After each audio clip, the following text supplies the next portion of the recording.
السلام عليكم ورحمة الله وبركاته. أعلنت الشركة المتحدة وقف برنامج أحمد شوبير، وده بعد ما صدرت منه تصرفات وصفتها الشركة المتحدة المنتجة للبرنامج بإثارة الرأي العام وعدم التزامه بالسياسة التحريرية للبرنامج. وصرح قائلا: نحن في وقت الأفلام والمزايدات على الحزن. وقال أحمد شوبير: حتى الحزن مش بنعرف نحزنه، واخد اللقطة والترند. وده جه بسبب آخر تصريحات له، وأكد فيه على دعمه للاعبة منتخب مصر للدراجات شهد سعيد، والتي تسببت عمدا في إصابة زميلتها. والفيديو أثار غضب رواد مواقع التواصل الاجتماعي. وأثار أحمد شوبير الرأي العام في تصريحات قديمة أعاد رواد التواصل الاجتماعي نشرها، وده بعد وفاة أحمد رفعت.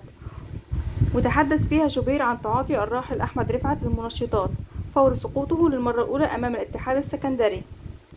وعلق أحمد شوبير نجم الأهلي ومنتخب مصر السابق على أزمة لاعبة منتخب مصر للدراجات شهد سعيد، وده بعد قرار مشاركتها في أولمبياد باريس سنة 2024. وقال شوبير في تصريحات على قناة أون تايم سبورت: كان يجب على الاتحاد المصري عدم إيقاف اللاعبة، خاصة بعد أن أوضح محمد إبراهيم المدير الفني للدراجات أن إصابة اللاعبة كانت حادثة عرضية وليست متعمدة. وتابع أحمد شوبير: إذا كان المدرب يقول أن الإصابة ليست متعمدة، فلماذا قام الاتحاد بإيقافها؟ وتابع أحمد شوبير: أعلن الاتحاد عن اجتماع طارئ، وقال: مشاركة اللاعبة في الأولمبياد، مشيرا إلى أن غيابها سيتسبب في ضرر كبير للاتحاد المصري، ولا يمكننا الانسحاب لأن اسمها مدرج في الاتحادين الدولي والإفريقي. وأكمل كلامه وقال: السوشيال ميديا لها تأثير كبير، ولكن القرار يجب أن يكون بيد المسؤولين وليس تحت ضغط العاطفة.